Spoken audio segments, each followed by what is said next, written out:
1. Poornima never once noticed the door of the temple. Neither did Savitha.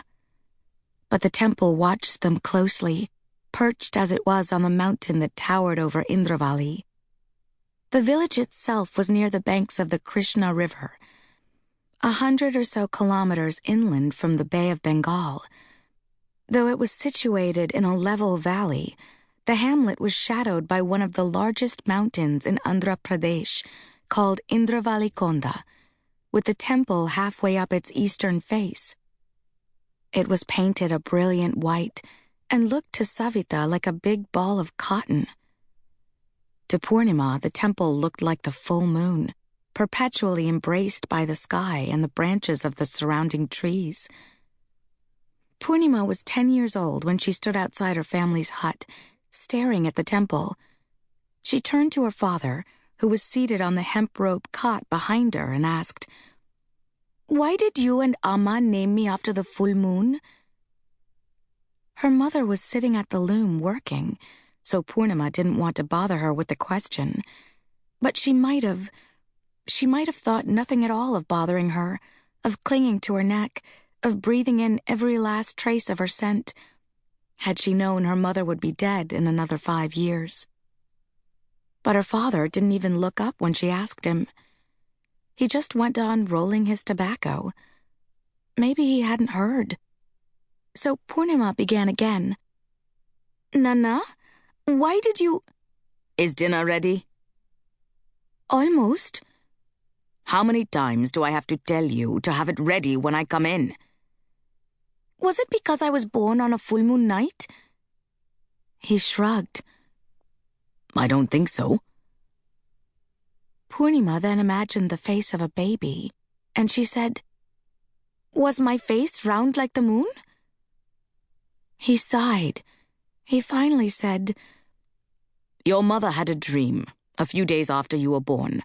A sadhu came to her in the dream, and he said if we named you Poornima, we'd have a boy next." Poornima looked at him as he lit his tobacco, and then she went back inside the hut. She never again asked about her name. On full moon nights, she tried her hardest to not even look up. It's just a stone, she decided, a big gray stone in the sky. But it was hard to forget, wasn't it? That conversation. It would pop out of nowhere at times, seemingly out of nothing. While she tasted for salt in a pot of sambar, for instance, or while she served her father tea. The sadhu had been right, of course. She had 3 little brothers. So what was there to be sad about? Nothing at all.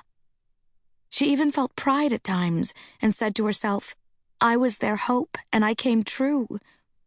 Imagine not coming true. Imagine not having hope.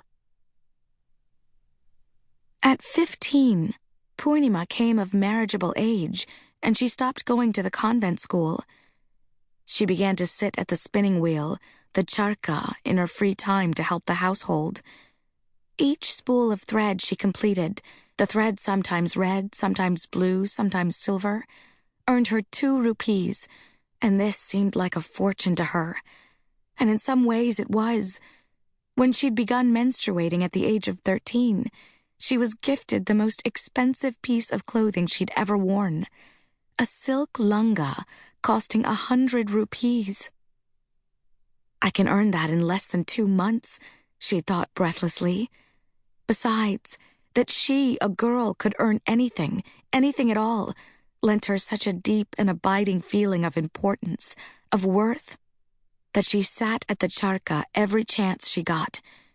She woke early in the morning to spin, then spun after the breakfast dishes were washed, after lunch was prepared and served, and then again after dinner. Their hut had no electricity, so her spinning was a race against the sun. Full moon nights were also bright enough to continue, but they only came around once a month. So on most nights, once the sun went down, she'd put her charka away, look impatiently at the crescent moon or the half moon or the gibbous moon, and complain, "Why can't you always be full?" But sunlight and moonlight weren't Poornima's.